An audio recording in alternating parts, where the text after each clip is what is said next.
Me acusaron de robar en mi propia casa, pero cuando mostré el video de la verdad, todo se derrumbó frente a sus ojos. Desde el principio supe que a mi suegra no le caía bien. No hacía falta que lo dijera en voz alta. Bastaba con cómo apretaba los labios cuando yo hablaba, con los bueno, cada quien, que soltaba cuando daba mi opinión sobre algo. O con esa costumbre suya de alabar a todo el mundo menos a mí. Si alguien decía que yo era buen esposo o que mi esposa y yo hacíamos buena pareja, ella respondía con un silencio prolongado o cambiando de tema. Pero no era esa incomodidad leve que a veces hay entre suegras y yernos. Era otra cosa. Algo más visceral. Como si me tolerara solo porque no le quedaba otra, esperando el día en que su hija se diera cuenta del error que había cometido y me sacara de su vida sin necesidad de escándalos. Como se tira a la basura una camisa manchada que no vale la pena intentar lavar. Y al principio, traté de no tomármelo personal. Pensé que con el tiempo iba a cambiar. Que lo que sentía era un tipo de sobreprotección mal entendida. Que le costaba aceptar que su hija ya no era una adolescente pidiéndole permiso para salir, sino una mujer hecha y derecha, independiente, con una carrera, un hogar y una relación estable. Pero no. No era eso. Era más profundo. Yo llevaba casi 2 años casado con Mónica, y desde antes ya vivíamos juntos. Ella trabajaba como abogada en un pequeño bufete y yo era profesor de literatura en un colegio de secundaria. No éramos ricos, pero vivíamos bien. Nos repartíamos los gastos, cocinábamos los fines de semana, salíamos a caminar los domingos, y aunque discutíamos de vez en cuando, teníamos algo sólido. Una vida construida con esfuerzo mutuo. Nada extraordinario, pero real. Y eso parecía ser precisamente lo que su madre no soportaba. La cosa se empezó a complicar de verdad cuando Clara, sí, así se llama mi suegra, perdió su empleo. Trabajaba como contadora en una empresa privada, pero en una ronda de recortes la echaron junto a varios otros. Mónica se preocupó mucho por ella, y sin consultarlo demasiado conmigo, le ofreció quedarse en casa hasta que encontrara algo nuevo. En teoría sería temporal. Un par de meses como máximo. Yo asentí, aunque sabía muy bien que eso iba a cambiar la dinámica entre nosotros. Y no me equivoqué. Al principio, Clara intentó parecer amable. Cocinaba, limpiaba, ayudaba con algunas cosas. Decía cosas como no quiero ser una carga, pero ese tipo de frases, dichas con su tono, no aliviaban. Eran como una advertencia pasiva, estoy aquí, observando, y no me gusta lo que veo. Poco a poco, empezó a meterse más. Al principio con sugerencias, que el café que comprábamos no rendía, que podríamos ahorrar cambiando de supermercado. Que tal vez no era necesario que yo tuviera seguro médico privado si Mónica era quien sostenía la casa de verdad. Lo decía todo en tono suave, con media sonrisa, como quien quiere ayudar. Pero yo ya conocía ese veneno dulce que ella soltaba en gotas. A veces soltaba comentarios como mi hija siempre fue muy independiente antes de casarse o no entiendo cómo con tu profesión aceptas un sueldo tan bajo. Cada frase suya era una estocada disfrazada de conversación inocente. Y yo, en lugar de confrontarla, tragaba saliva y respiraba hondo. No quería generar conflictos. Pensaba que si me mantenía tranquilo, si le mostraba que no era su enemigo, tarde o temprano bajaría la guardia. Pero lo que ocurrió fue exactamente lo contrario. Un día desapareció dinero de la casa. No unos cuantos billetes mal contados. No. Desaparecieron $500 exactos. Era dinero que Mónica y yo habíamos guardado para pagar una cuota del posgrado que ella estaba haciendo en línea. Lo teníamos en un sobre, dentro de una carpeta, en un cajón del escritorio. Ahí mismo, con una etiqueta que decía cuota de inscripción. Habíamos tardado semanas en juntar ese dinero. Yo había hecho algunas clases particulares los fines de semana, ella había reducido algunos gastos personales. Nos costó, pero lo logramos. Y cuando Mónica fue a buscar el sobre para hacer el pago, no estaba. Buscó en todos lados. Vació cajones, movió libros, revisó en la cocina. Luego me preguntó si yo lo había cambiado de sitio. Le dije que no, que ni siquiera sabía que ya lo había guardado ahí. La vi fruncir el ceño. Y fue entonces cuando Clara, que estaba tomando café como si nada, soltó la bomba con toda la frialdad del mundo. Dijo que esa tarde había visto mi chaqueta colgada junto al escritorio y que yo había estado solo en casa mientras ellas salían a hacer compras. Mónica me miró con los ojos entrecerrados. Me preguntó si era cierto que había estado en casa y que había hecho. Le dije que sí, que pasé por un libro que necesitaba para clase, que estuve menos de 10 minutos, que ni siquiera toqué el estudio. Clara, sin levantar la voz, agregó que ella vio el sobre antes de salir y que ya no estaba cuando regresaron. No hubo gritos. No hubo acusaciones directas. Fue peor. Fue el silencio denso que se instaló entre nosotros después. Fue la forma en que Mónica no dijo yo sé que tú no harías eso. Fue que se quedó callada. Que no supo qué pensar. Esa noche se acostó sin despedirse. Yo me quedé en el sofá, no porque ella me lo pidiera, sino porque el aire en nuestra habitación se volvió irrespirable. Y al día siguiente, el mensaje fue más claro. Clara preparó el desayuno y dejó 2 tazas servidas en la mesa. La de ella y la de Mónica. La mía, vacía.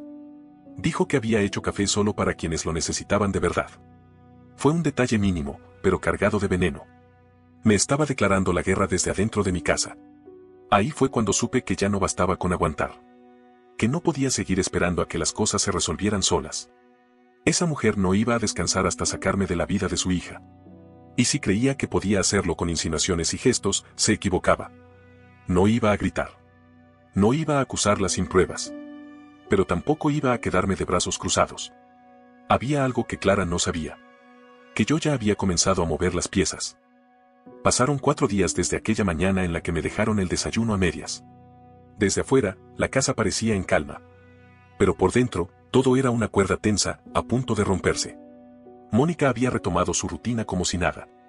Clara seguía con su personaje de señora digna, de voz suave, de gestos calculados. Y yo, simplemente, observaba. Ya no me hablaban si no era necesario. Las comidas eran un festival de silencios. Y aunque nadie decía abiertamente que yo me había llevado ese dinero, tampoco se consideraba otra posibilidad. Era como si todos hubieran decidido ignorar el asunto hasta que se desvaneciera por sí solo. Pero yo no pensaba permitir que eso pasara. No me estaban quitando $500. Me estaban quitando algo mucho más grave, la confianza de la persona con la que había construido mi vida. Y eso no lo iba a dejar así. Esa misma semana, durante un recreo en el colegio, me senté en la sala de profesores con una libreta y empecé a planear. No servía de nada seguir repitiendo que yo no lo había hecho. Tampoco me iba a poner a discutir con Clara. Ya sabía lo que ella era, una experta en lanzar dudas sin ensuciarse. De las que no necesitan decir él lo hizo. Le basta con insinuar. Dejar caer la frase justa frente a la persona adecuada, hacérsela preocupada, y luego retirarse para que el caos se desate solo. Así que tomé una decisión. Instalé una cámara en el estudio. No por paranoia. No por jugar a ser detective. Simplemente porque ya no podía seguir dependiendo de que alguien creyera en mi palabra. Necesitaba hechos. Y necesitaba pruebas.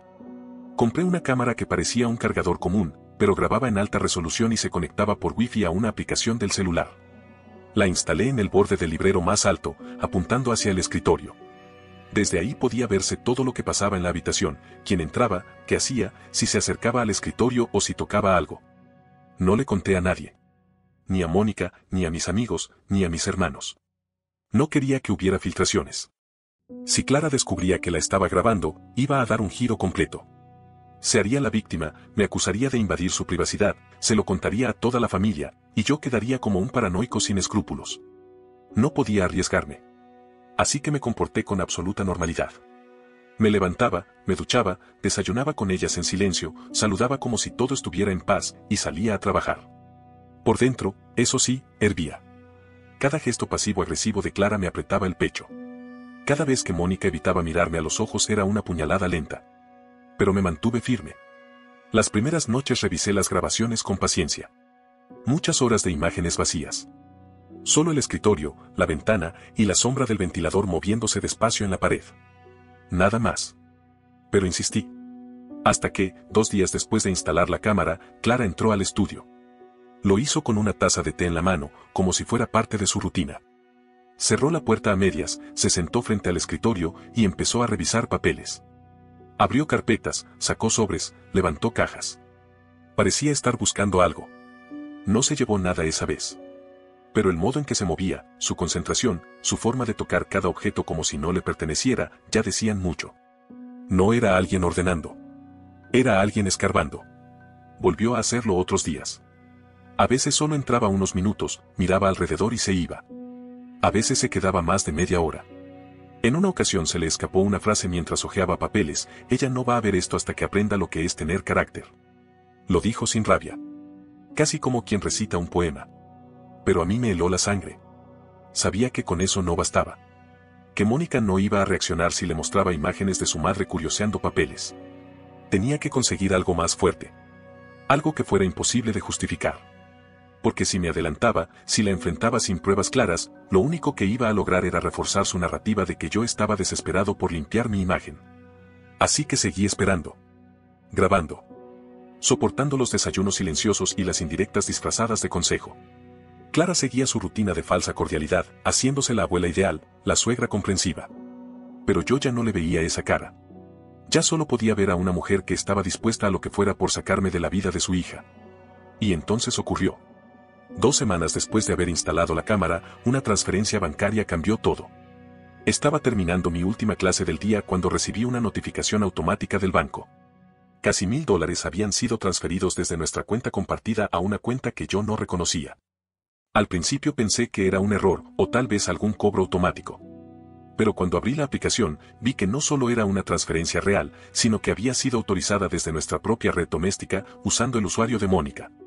Me recorría un escalofrío. Revisé los detalles. Se había hecho desde su computadora portátil, la noche anterior. Pero Mónica había estado dormida a esa hora. Lo sabía, porque yo también estaba en casa y la vi acostarse temprano. Algo no cuadraba. Cuando llegué, el ambiente ya estaba enrarecido. Clara me recibió sentada en el comedor, con una expresión de falsa preocupación. Mónica estaba de pie junto a ella, con una carpeta en la mano y el gesto serio. «Tenemos que hablar», me dijo. Nos sentamos. Clara tomó la palabra. Con esa voz suya, baja y tranquila, dijo que no quería acusar a nadie, pero que había notado movimientos sospechosos en nuestra cuenta común. Que le preocupaba mi estado de ánimo en los últimos días. Que quizás, si estaba pasando por algo, había usado ese dinero como un préstamo de emergencia sin decir nada. Mónica no me acusó directamente. Pero su mirada hablaba sola. Me dijo que no entendía qué había pasado, que la cuenta mostraba una transferencia desde su portátil, y que si tenía algo que contarle, ese era el momento. Le expliqué todo. Le dije que yo no había tocado su computadora, que no había hecho ninguna transferencia. Le mostré la notificación en mi celular. Le conté lo del mensaje automático, el horario, todo. Pero lo que más me dolió no fue que dudara de mí. Fue que no supiera si creerme. Clara, por supuesto, no intervino más. Su trabajo ya estaba hecho. No necesitaba decir nada más. La semilla estaba plantada. Esa noche, cuando todos se fueron a dormir, me senté en el estudio y revisé las grabaciones. A las 11 de la noche, Clara entraba al cuarto con el portátil bajo el brazo. Se sentaba. Tecleaba. Usaba su celular para tomar fotos de la pantalla. Estuvo ahí media hora.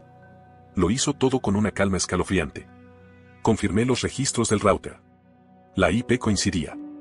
Era la misma hora, el mismo equipo, la misma red. Ella lo había hecho. Usó la cuenta de Mónica para transferir el dinero. Y luego, con su cara de santa, se sentó a plantear dudas. A insinuar. A seguir erosionando lo poco que quedaba de confianza entre mi esposa y yo. Ahí supe que no podía seguir esperando.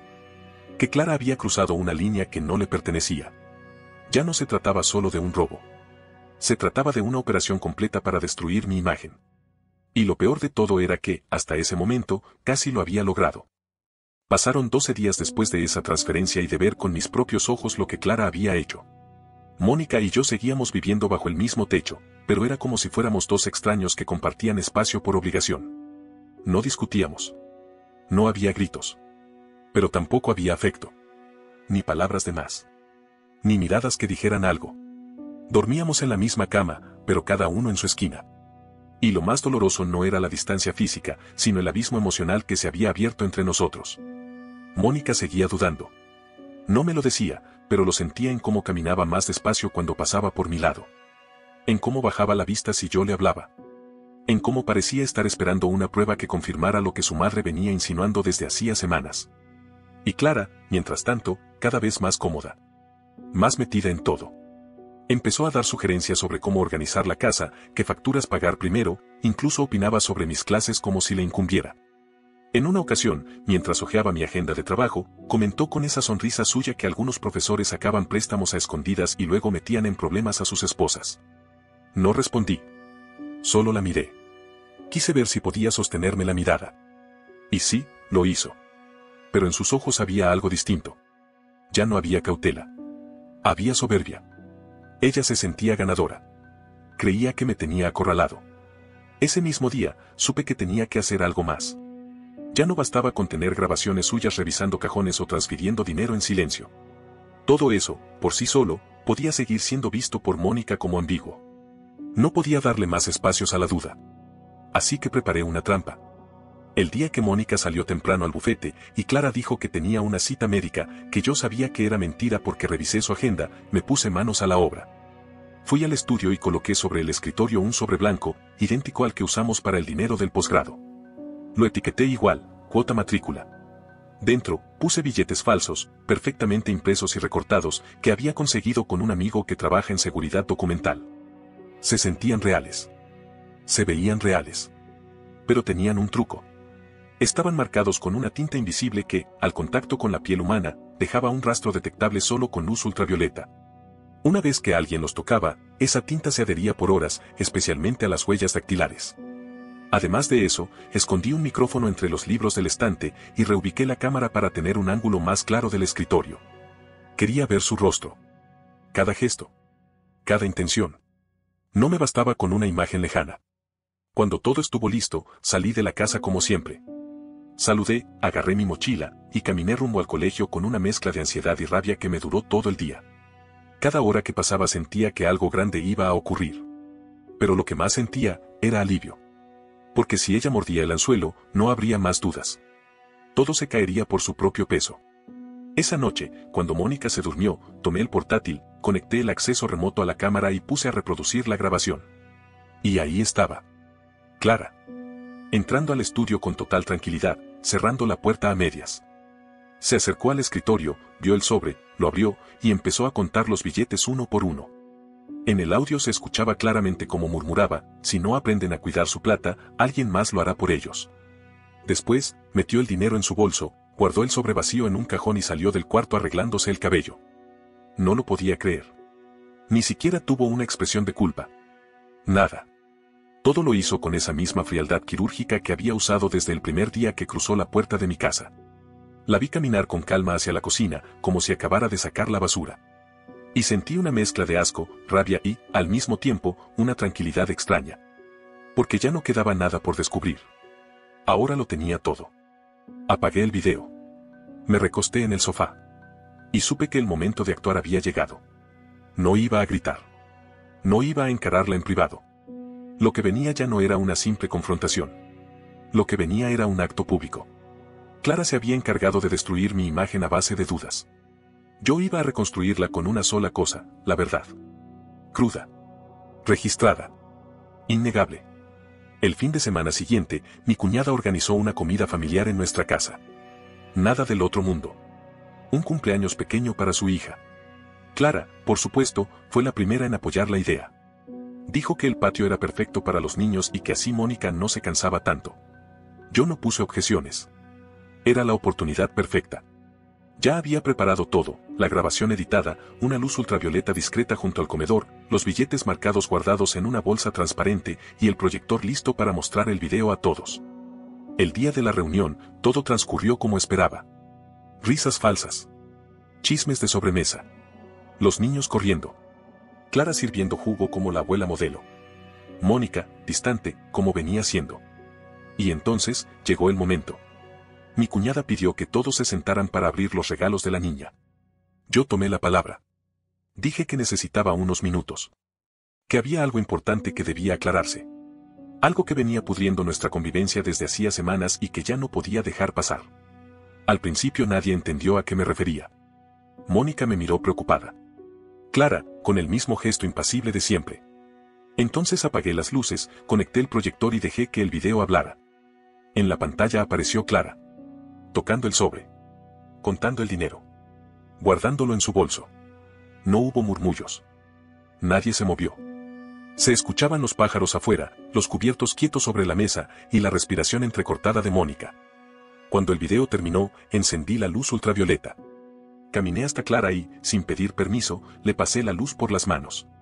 Ahí estaban las marcas. Violeta intenso. En cada dedo. Brillando como si alguien hubiese escrito la palabra culpable sobre su piel. Mónica no dijo nada. Se levantó. Caminó hacia la habitación. Y cerró la puerta. Sin una palabra. Sin un grito. Y eso dolió más que cualquier escena. Porque ese silencio fue más definitivo que cualquier acusación. Después de aquella exposición frente a toda la familia, el ambiente en la casa se volvió otro. Clara no cruzó una sola palabra conmigo tras el video. Tampoco intentó negar nada. No pidió explicaciones ni ofreció una versión alternativa. Se quedó callada. Como si su voz, esa que usaba para manipular con tanta elegancia, ya no le sirviera para nada. Minutos después de la proyección, recogió sus cosas con una lentitud casi teatral. Dobló su bolso, acomodó su chal y salió por la puerta sin despedirse. Nadie la detuvo. Nadie dijo nada. Y eso fue lo más revelador. El silencio con el que la vieron marcharse fue la confirmación de que, por fin, todos habían visto lo que yo veía desde el principio. No hubo necesidad de gritarle ni de humillarla con insultos. Fue suficiente con dejar que la verdad se mostrara sola. Y eso fue más devastador que cualquier escándalo. Durante los días siguientes, la casa se sintió vacía de ruido, pero no de emociones. Mónica y yo apenas hablábamos. No por frialdad, sino por algo más profundo, un proceso de duelo silencioso. Ella estaba procesando todo. Y yo también. No me pidió perdón inmediatamente. Pero sus actos hablaban por ella. Me preparaba café a la hora exacta. Lavaba mi ropa antes de que yo se lo pidiera. Revisaba el buzón, ordenaba mis papeles, se quedaba sentada en silencio mientras yo corregía exámenes. Gestos pequeños, pero constantes, como si con cada uno intentara reparar un poco del daño causado por su duda. Una tarde, me pidió que la acompañara al cuarto de huéspedes, el que su madre había estado usando los últimos meses. Dijo que necesitaba ver si había dejado algo más. Revisamos cajones, closets, estantes. Al principio no encontramos nada importante. Solo papeles sueltos, carpetas con documentos contables viejos. Pero en una caja de zapatos, en la parte alta del armario, había algo más. Una libreta de tapas rígidas, con la caligrafía clara y ordenada de Clara. No era un diario, pero se parecía. Era un registro. De fechas. De montos. De comentarios personales. Leímos frases como 300 retirados el 5 de marzo, guardados con mis cosas, no sospecha aún, o la próxima vez dejar constancia escrita, por si intenta negarlo él. Había apuntes sobre mi comportamiento, sobre los estados de ánimo de Mónica, ideas para generar distancia sin ser directa. Y en medio de todo eso, una frase que Mónica leyó en voz alta con la voz rota: ella necesita entender que lo que siente por él no es amor real, es dependencia. Nos quedamos en silencio largo rato. Yo la miraba. Ella leía. Pero ya no con rabia. Con desolación. Era la primera vez que veía en sus ojos la ruptura total con la imagen de su madre. No hizo un escándalo. No lloró. Solo me miró, con las manos temblando, y me pidió perdón. No fue un perdón teatral. Fue bajito, sincero, desarmado. Dijo que se sentía ingenua. Estúpida. Que no podía creer haber dudado de mí ni un solo segundo. Que ahora entendía todo. Que su madre no solo había querido separarnos, sino que lo había planificado, paso a paso. Dijo que no solo me debía una disculpa, sino también un compromiso. El de no permitir nunca más que nadie se entrometiera entre nosotros con máscaras de autoridad o afecto. Que a partir de ese momento, cualquier persona que quisiera estar en nuestra vida tendría que demostrar que lo merecía. Yo no dije mucho. La abracé. Y en ese abrazo sentí que algo se estaba reconstruyendo. No como antes. No como si todo volviera a la normalidad. Sino como si por fin hubiéramos entendido cómo empezar de verdad. Respecto a Clara, no hubo consecuencias legales inmediatas. Pero no porque faltaran pruebas. Todo estaba documentado. Las grabaciones. La tinta invisible. Las transferencias. Incluso los registros en la libreta. Consulté a un abogado amigo. Me dijo que tenía un caso sólido. Podíamos denunciarla. Pero lo pensé bien. Y opté por otro camino. Con la ayuda de ese mismo abogado, redactamos un acuerdo extrajudicial. Incluimos cada suma robada. Los $500 del sobre. La transferencia de casi 1,000. Otros gastos menores que descubrimos después revisando movimientos bancarios. La cifra total, más de $2,700. El acuerdo exigía el reembolso completo en un plazo corto, además de una carta firmada por Clara en la que reconociera su responsabilidad y se disculpara por haber sembrado dudas sobre mi integridad. La firma se hizo en la oficina del abogado. Con una tía y un primo de Clara como testigos. Ella llegó con gafas oscuras, sin maquillaje. Ya no era la mujer segura y altiva que se movía por mi casa como si fuera su dueña. Era una figura triste, encorvada. Una sombra. Firmó sin decir una sola palabra. Ni una excusa. Ni un intento de explicar. Lo entendí así, sabía que ya no tenía nada que ofrecer. nada que recuperar. Porque no había perdido solo dinero o reputación. Había perdido a su hija. Y eso, para alguien como ella, era el verdadero castigo. Nunca más volvió a llamarme. No apareció en ningún evento familiar. No intentó que la perdonáramos. Y, honestamente, no la extrañé. Porque la verdad es que, a veces, el acto más justo no es ver a alguien tras las rejas, sino ver cómo su mundo, ese que construyeron con soberbia y manipulación, se viene abajo por completo. Y Clara, ya no tenía mundo que sostener. Han pasado poco más de 3 meses desde aquel día en el que todo estalló frente a la familia, y aunque desde afuera parezca que ya todo se calmó, por dentro seguimos deshaciendo nudos. Clara no ha vuelto. No ha escrito, no ha llamado, no ha mandado emisarios. No intentó limpiar su imagen ni recuperar su lugar. Simplemente desapareció. Como si supiera que cualquier intento de regresar sería inútil. Pero su ausencia no trajo paz inmediata. Al principio se sintió como cuando sacas una espina vieja, esa que llevabas tanto tiempo cargando que ya casi ni notabas que dolía. La casa estaba más silenciosa, sí. Pero era un silencio distinto.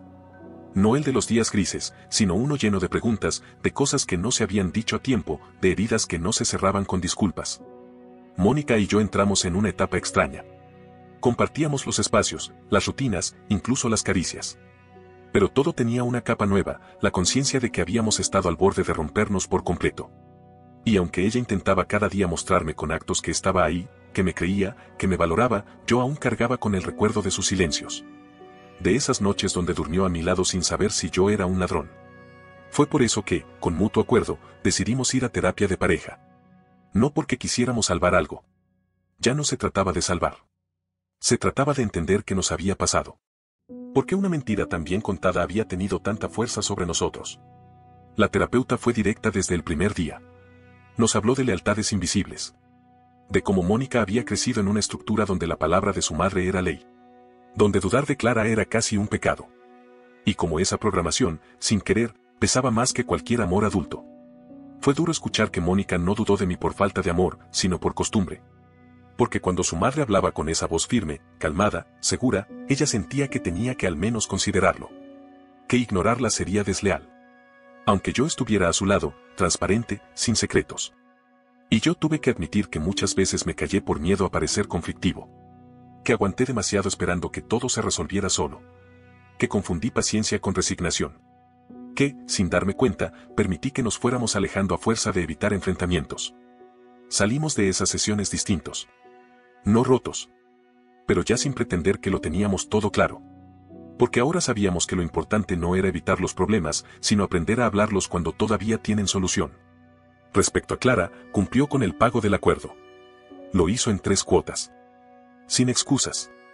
Sin retrasos. Como si fuera su último acto de control. Pero nunca más buscó contacto. Ni siquiera para justificar lo que hizo. Y eso, en cierto modo, me pareció lo más honesto que pudo hacer al final. Aceptar su derrota sin adornos. Sus hermanas, que siempre la habían admirado como la mujer sensata de la familia, se enteraron de todo. No porque yo lo contara, sino porque Mónica les mostró la grabación por decisión propia. Quería cerrar todo con claridad. Que nadie dijera después que todo había sido un malentendido. Y aunque ninguna la insultó, todas se mostraron consternadas. Una de ellas incluso dijo que, ahora que lo pensaba, su relación con Clara siempre había estado marcada por el control. Que no era la primera vez que veía algo así, solo que nunca había querido aceptarlo. Para mí, eso fue otra pequeña victoria. Porque incluso quienes la habían defendido sin reservas empezaban a ver lo que siempre estuvo frente a sus ojos. En cuanto a nosotros, seguimos construyendo desde otro lugar. Uno más consciente, más maduro. No idealizamos el amor. Sabemos que puede tambalear, que las dudas duelen más que los gritos. Pero también aprendimos que el silencio es otra forma de traición.